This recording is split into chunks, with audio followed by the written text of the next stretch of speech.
जय हिंद दोस्तों। तो स्वागत है आपका एक तारा क्लासेस में। और हम पढ़ रहे थे हिमालय। हिमालय हमारा पूरा हो चुका था। अब हम पढ़ेंगे और पर्वत जो शेष बचे हुए हैं, उन पर्वतों को पढ़ेंगे हम और उनके बारे में जानेंगे। ठीक है, तो हम पढ़ना शुरू करते हैं शेष पर्वतों को।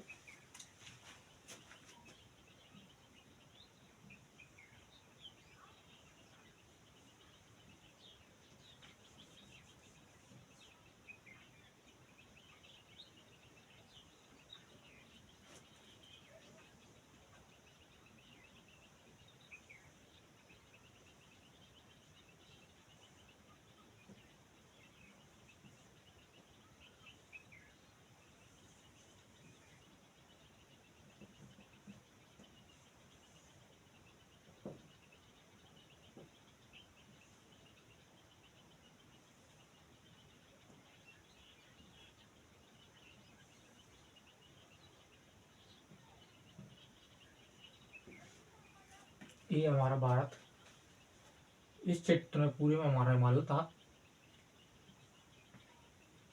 इस क्षेत्र में क्या था? हिमालय। ये दिल्ली से लेकर राजस्थान, गुजरात। ये कौन सा पर्वत है हमारा? अरावली। अरावली पर्वत।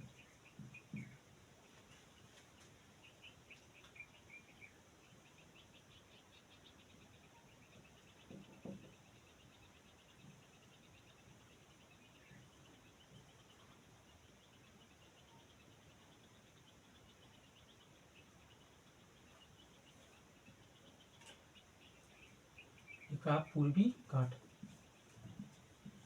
पूर्वी घाट।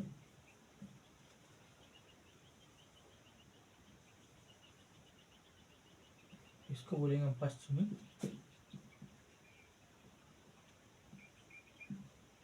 घाट।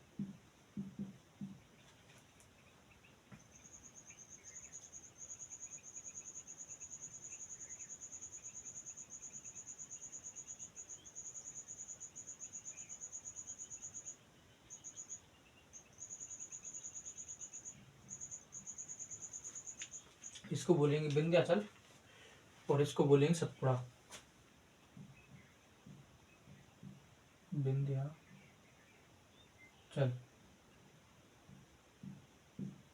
इसको बोलेंगे सतपुड़ा।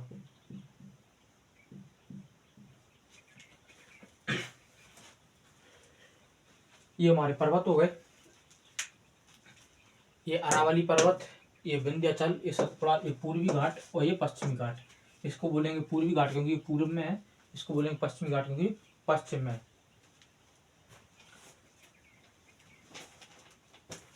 एक एक से हम सबको पढ़ना शुरू करते हैं, खोल खोल के। सबसे पहले अरावली पर्वत पढ़ते हैं हम। अरावली की जो भी चोटियां हैं और भी इसमें पहाड़ियां, सब पढ़ते हैं।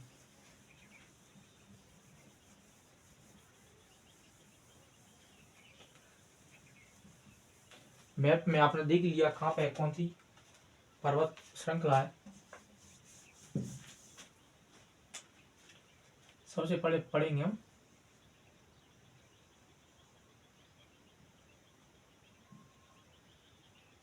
अरावली। अरावली पर्वत। तो कौन सी पर्वत पढ़ रहे हैं? सबसे पहले अरावली पर्वत।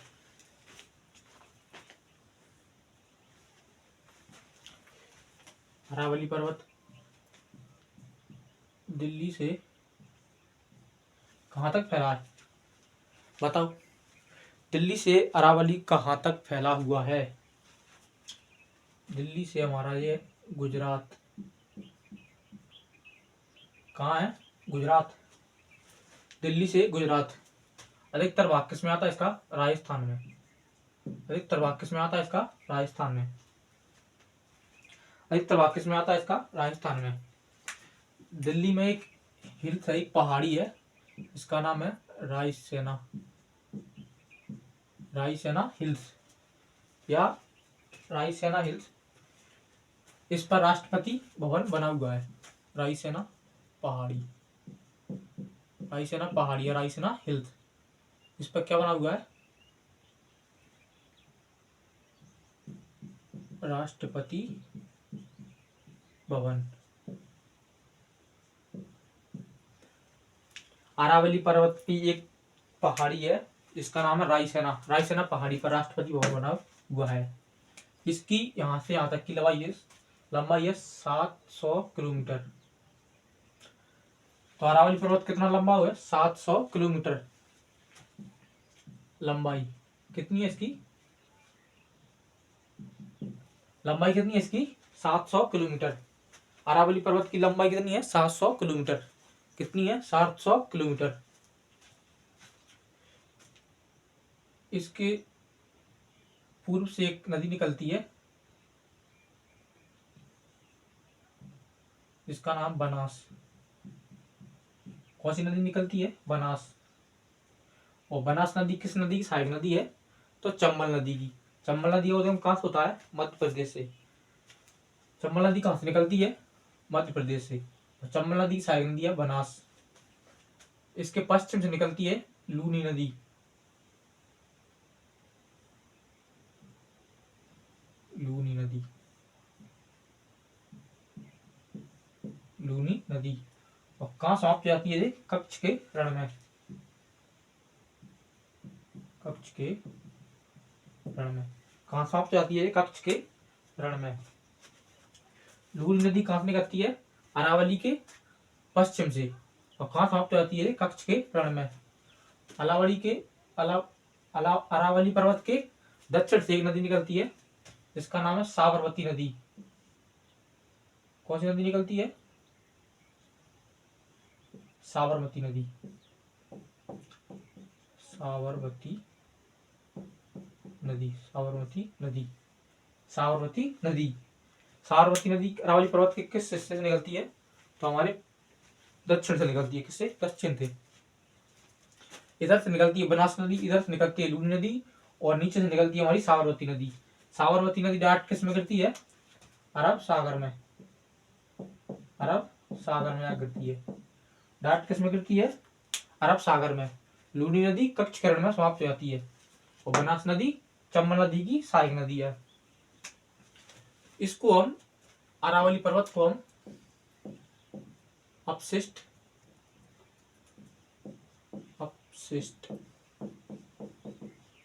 पर्वत भी बोलते हैं। इसको क्या बोलते हैं? अपशिष्ट पर्वत भी बोलते हैं, या अपशिष्ट पर्वत का भी उदाहरण है। सबसे पुराना पर्वत बोला तो अरावली पर्वत। सबसे पुराना पर्वत भी कौन सा है? अरावली पर्वत। सबसे पुराना पर्वत अरावली पर्वत। सबसे पुराना पर्वत अरावली पर्वत। और इसको अपशिष्ट पर्वत का भी एक उदाहरण है। किसका है? अपशिष्ट पर्वत का भी उदाहरण है। इसकी सबसे ऊंची चोटी कौन सी है? गुरु शिखर। कौन सी है इसकी सबसे ऊंची चोटी? गुरु शिखर। इसकी सबसे ऊंची चोटी कौन सी है? गुरु शिखर। इसकी सबसे ऊंची चोटी कौन सी है? गुरु शिखर। ये किस से मिलकर बना है? आरपीएस चट्टानों से। किससे मिलकर मिला है? आरपीएस चट्टानों से इसका निर्माण होता है। किससे निर्माण होता है इसका? आरपीएस चट्टानों से। किससे निर्माण होता है इसका? आरपीएस चट्टानों से। गुरु शिखर जो है राजस्थान में है। कहाँ पे है? गुरु शिखर कहाँ पे है? राजस्थान में। गुरु शिखर कहाँ पे है? राजस्थान में। अधिकतर भाग इसका राजस्थान में ही है। दिल्ली में एक पहाड़ी है रायसेना पहाड़ी, जिस पर राष्ट्रपति भवन बना हुआ है। रायसेना पहाड़ी किसकी भाग है? तो अरावली पर्वत का ही एक भाग है। ठीक है, ये हुई हमारी अरावली पर्वत की कहानी। स्क्रीनशॉट लेना हो तो स्क्रीनशॉट भी आप ले सकते हो।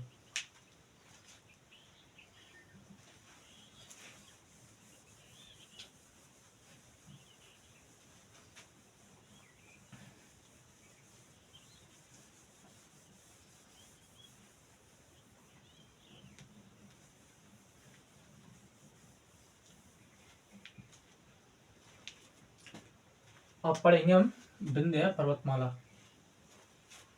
विंध्य पर्वतमाला। विंध्य पर्वतमाला भी अपशिष्ट पर्वत का एक उदाहरण है।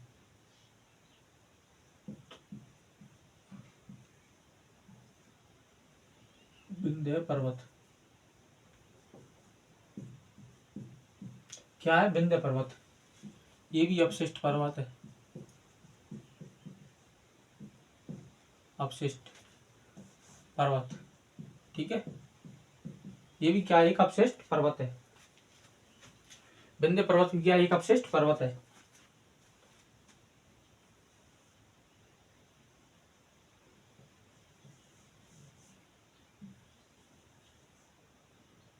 कहां तक फैला है? बिहार से गुजरात तक, सॉरी राजस्थान तक।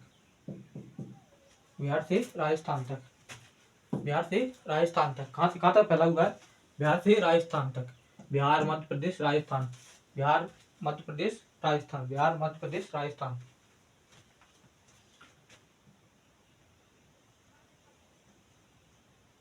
ठीक है, इसकी सबसे ऊंची चोटी कौन सी है? सद्भावना। इसकी सबसे ऊंची चोटी कौन सी है? सद्भावना। जो कहाँ पे है? सद्भावना कहाँ पे है? मध्य प्रदेश में। अधिकतर भाग कहाँ है इसका? मध्य प्रदेश में। अधिकतर भाग कहाँ है इसका? मध्य प्रदेश में। मध्य प्रदेश के दमोह जिले में। कहाँ पे है इसका? मध्य प्रदेश के दमोह जिले में।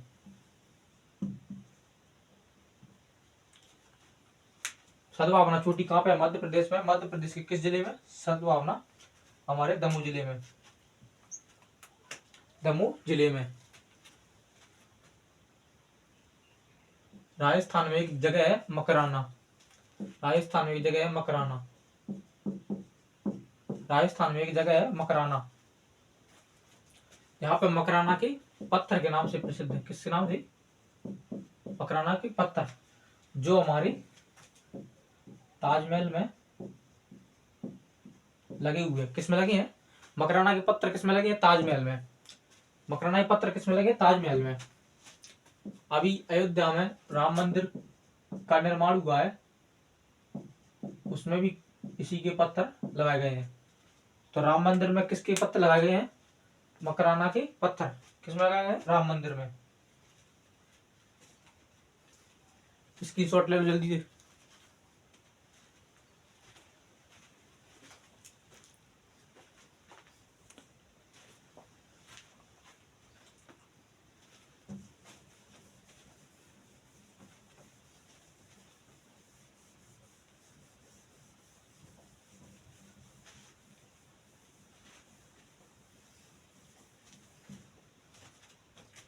अब पढ़ेंगे सतपुड़ा पर्वत।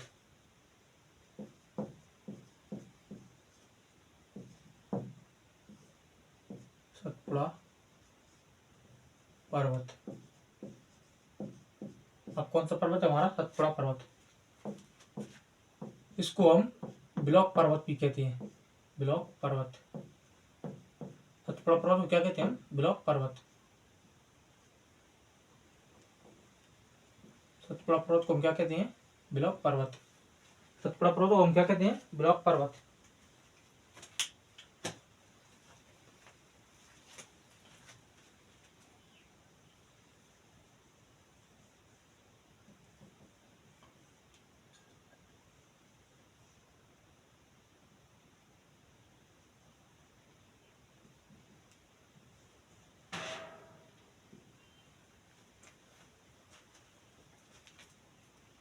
ये हमारा सतपुड़ा पर्वत हो गया। इसको ब्लॉक पर्वत भी कहते हैं। इसकी चट्टान है कुड़प्पा चट्टान है। कुड़प्पा चट्टान है, जहां से हीरे और चूना पत्थर मिलते हैं। हीरे भी किस चट्टान से निकलते हैं? तो कुड़प्पा चट्टान से।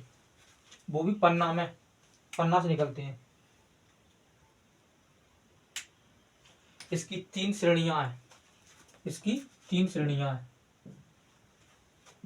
पहली श्रेणी का नाम है मैकाल। दूसरी का है महादेव श्रेणी। तीसरी का है राजपीपला।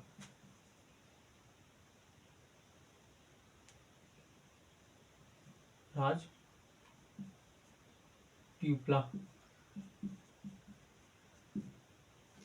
राजपीपला राजपीपला इसकी 3 श्रेणियां हैं। पहली है मैकाल, दूसरी है महादेव, तीसरी है राजपीपला। महादेव श्रेणी पर है धूपगढ़ की चोटी। धूपगढ़ की चोटी कहाँ पे है? महादेव श्रेणी पर। और थोड़ा पर्वत में, और ये कहाँ पे है? मध्य प्रदेश में। और मध्य प्रदेश की सबसे बड़ी चोटी भी है।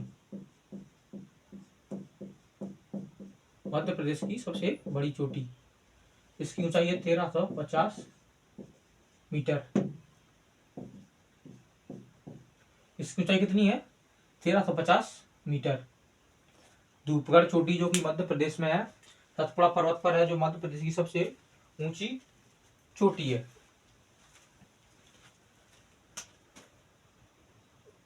मैकाल पर्वत श्रेणी को हम अर्धचंद्रा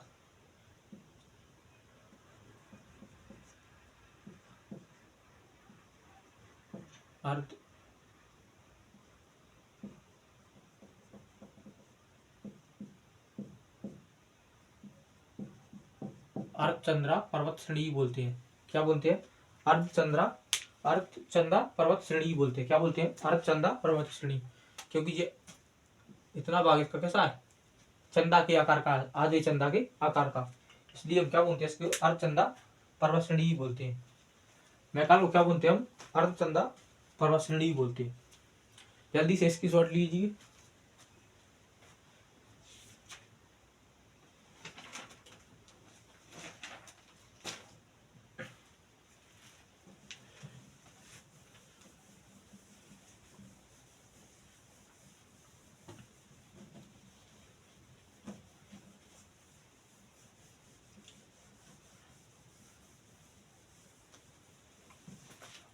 अब पढ़ रहे हैं पश्चिमी घाट।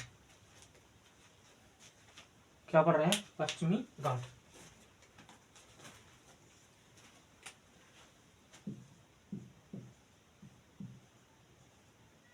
पश्चिम घाट।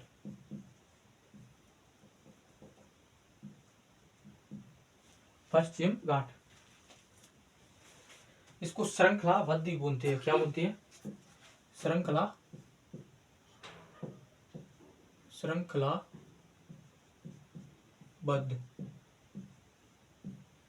इसको श्रृंखलाबद्ध के नाम से भी जानते हैं। कहां से कहां तक फैली है?